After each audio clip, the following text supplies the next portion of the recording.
lost myself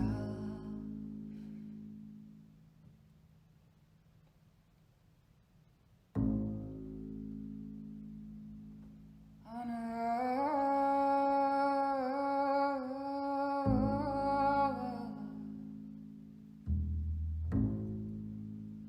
gave myself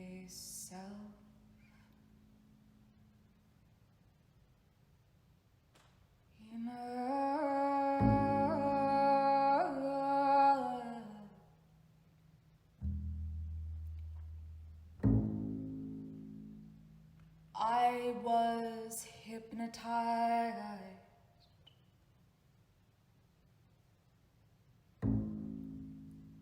by a strange delight. Under a lilac tree.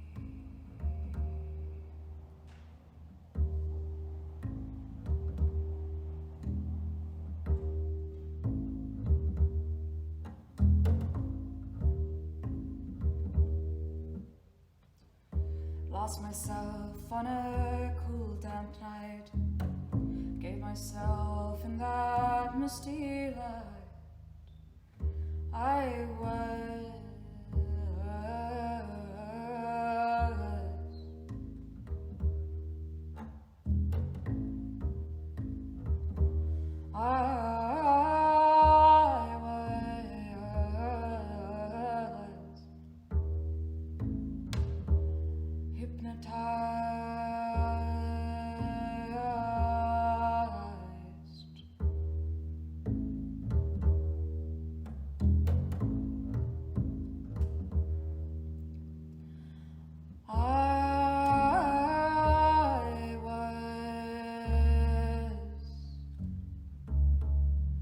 hypnotized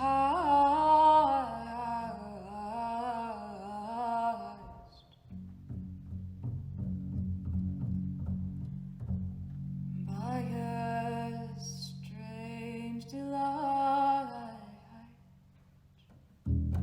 under a lilac tree.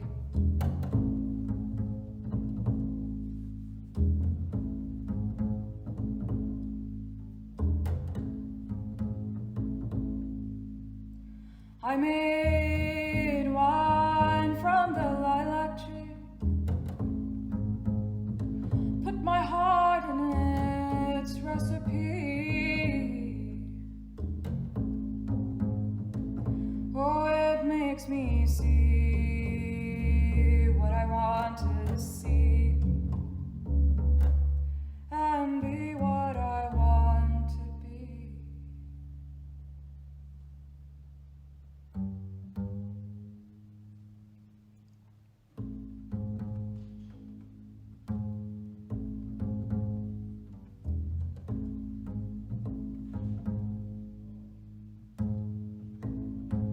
Oh, I lost myself on a cool, damp night.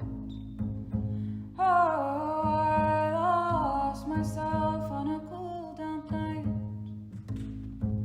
Oh, I gave myself in that misty light. Oh, I was under a lilac tree.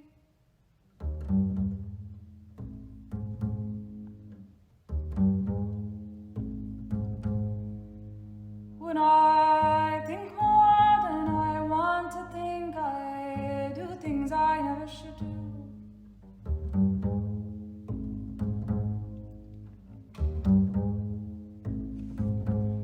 When I think more than I want to think, I do things I never should do. I drink much more than I ought to drink, because it brings me back. It always brings me back to you.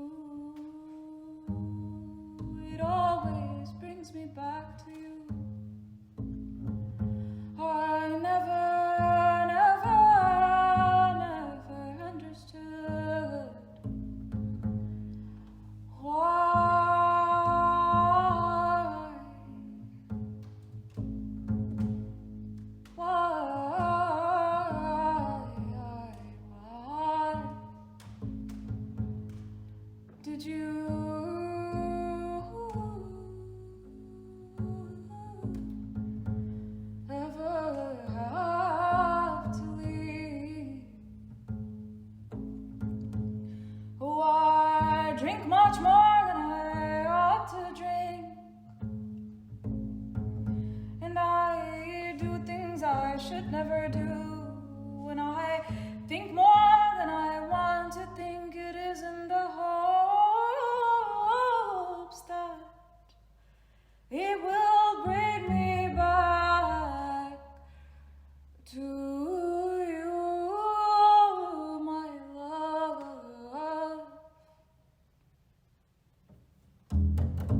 Lilac wine is sweet and heady, like my love.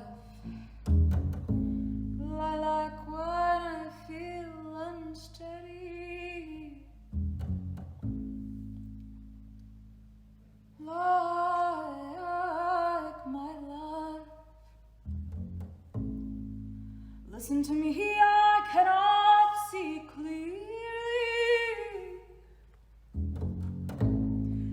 Isn't that you coming to me nearly?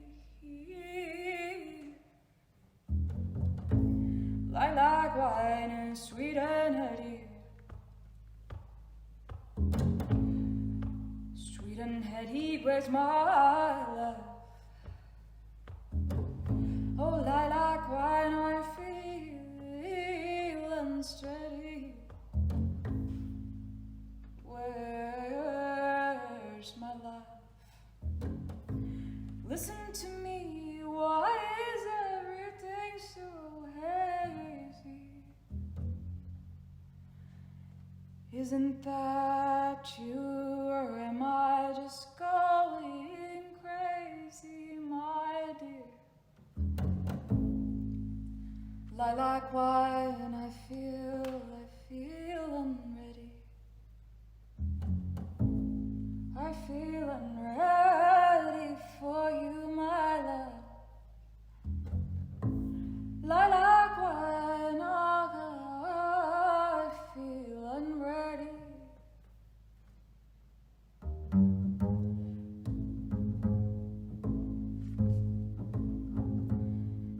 I am you, my love. I am you, my love. I am you, my love.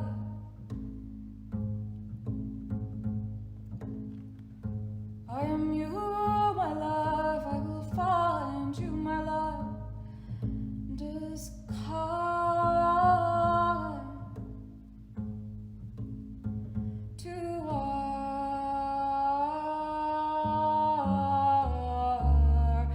lilac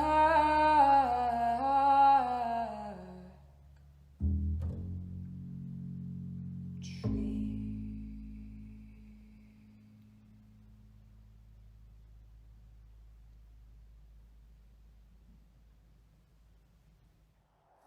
Mossy, that was beautiful. Thank you. Thank you so much for coming into our space. You initiated the Foundry Black Box for dance.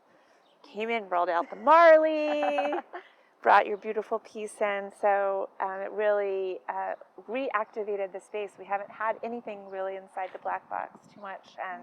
And that was, made me so happy. So talk to me about, what is the title? Please Come Alone. What does that stem from, and how did this piece begin for you? Right. I actually saw that phrase, please come alone, on the front of a store. Like, I feel like we're walking around so much these days and we're paying more attention to rules and signs, and we're really cautious, etc. And I was really struck by this sign on this door. I think it was a real estate agency, and it said, please come alone. And for some reason it really hit me, because I think solitude is something that I'm really interested in. I find a lot of creativity and joy in solitude. But then also, of course, as an artist, am completely fed by collaboration.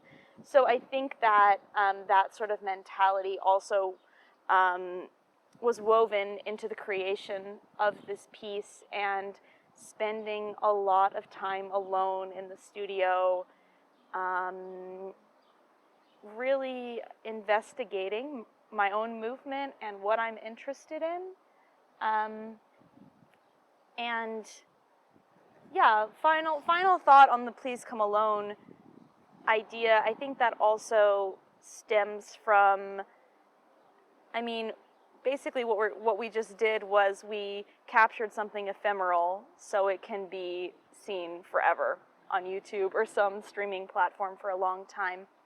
And I think acknowledging that and embracing that sort of side of performance that I didn't really think about before all of this is definitely something that is also within that title for me. So, yeah. So this was a solo piece, and you've done a lot of solo work, Mm-hmm. right? But it also, there was a certain amount of collaboration with this musician. Can you talk to me about her, and how did you guys start a relationship? Yeah, so I've been creating solos since I was in college, partially because they really scare me. And I also use them as a mechanism to kind of process all the other work that I'm doing, group work. And Ganavya, I met her in Banff, Canada, in I think 2018. We were at a improvisation workshop together, and she does a lot of solo improvisations. And the minute I heard her voice, I was just completely transported. She sang on the top of a mountain, and there was not a dry eye. So since then, I've been trying to connect with her, and we've been all over the world. And then with this situation, suddenly we can record and collaborate with something on Zoom. And so that's what we did, and did a little bit of improvisation, but mostly made the two parts separately and reacted to each other, which was really, I think, a nice way to collaborate, actually, in my mind. What about the song? Yeah, Lilac Wine, I always listen to the Nina Simone version because I love her voice. I love to move to her voice. And this past summer, my collective and I, Body Sonic, created a piece, and we used Lilac Wine in the piece as the last piece of music. And that was really special, and I really wanted to dance to it again. So when I was speaking to Ganavya, originally I thought, I sort of pitched this idea to her of fragmenting ballads and mixing chords of different ballads together, blah, blah. And she said to me, no, but what ballad? And I was kind of caught off guard, honestly. And I just said the first one that came to mind. Wow. And she said, oh, yes, cool, all right. And so then we ran with that and committed to it. And I think I really enjoy this piece of music because for me it's about waiting to give yourself permission to do something. It's like waiting for waiting. And that really resonated with me last summer, and it still rings true now. Yeah. So, yeah. But one of the questions that when I ask you, what do you want me to ask you, that you sent to me was, in what way has your relationship or idea of authenticity changed by working on this piece? What does that mean? Yeah, I think in dance, we grow up interpreting and copying as a means to learn, really.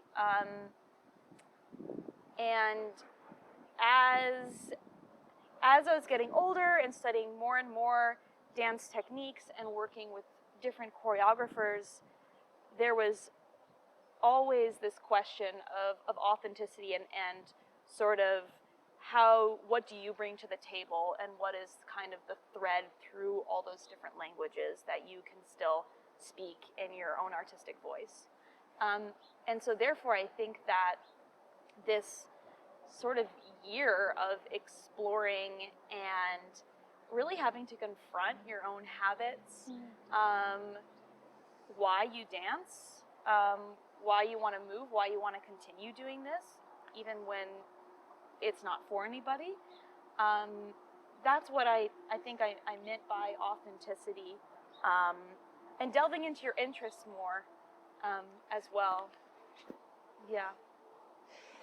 Yeah, there must be challenges in creating solo work, and I've heard you speak before, just before, about when you don't have a collaborator in the room with you, what it's like when we were talking about the vocabulary. Yeah. I was very interested in the vocabulary, physical vocabulary that you're using. I'm not a dancer, but I can appreciate repetitive movement and that interpretation. But what is it like when you're in a room by yourself making this piece without that kind of feedback, and even performing it without a live audience? Yeah, I think I realized how much I rely on feedback and other people's eyes during this process, and I think it was really a practice in committing to less ideas and really interrogating those ideas. Much like Ganavya repeats almost the exact same portion of the melody the whole time for 11 minutes. So I think, yeah, committing to an idea kind of irregardless of what it is, because when I'm alone by myself, there's the permission to go off in a million different avenues and get really kind of distracted and feel a bit disembodied. So I found myself definitely knowing that I was going to do this in the black box of the Foundry, that there were going to be cameras, and that there was going to be this sort of like structure already in place. I knew that I wanted to create something that was very structured as well, to sort of match that. So then we can riff together in the space, in the vocabulary, but having sort of like a clear language in order to do that was important. So there's a lot of discipline that comes with creating a solo piece, solo, without not even a director's eye, but even a colleague's eye to be in the room with you. Yeah, I did show it to my friends one time, but like I was saying to you, that was before I had Ganavya's music, so I did it to I Will Survive, which is a 3-minute piece, and I just danced like a rock star. So yeah, even then they were like, maybe less. Yeah. So what's going to happen now? You just recorded this beautiful piece. What happens next with this piece? Where do you go? Yeah, that's a great question. I, at this moment, would love to do an installation version of it,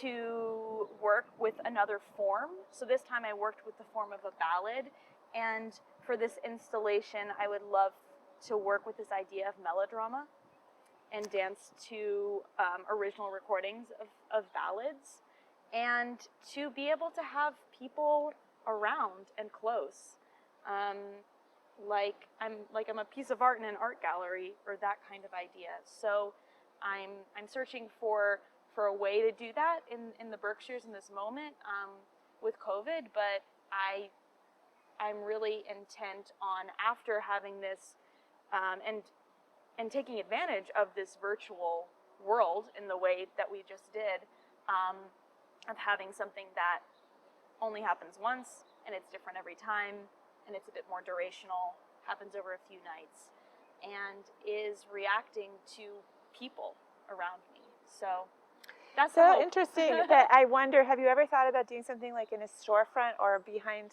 glass? Like they're doing so many places, and I'm like, why aren't we doing this at the Foundry? Yeah. But like down in Miami, I know that they commissioned playwrights to write, a theater company to write the 7 Deadly Sins. Each playwright took a sin, and they did it in these windows, and now it's of course moving to New York.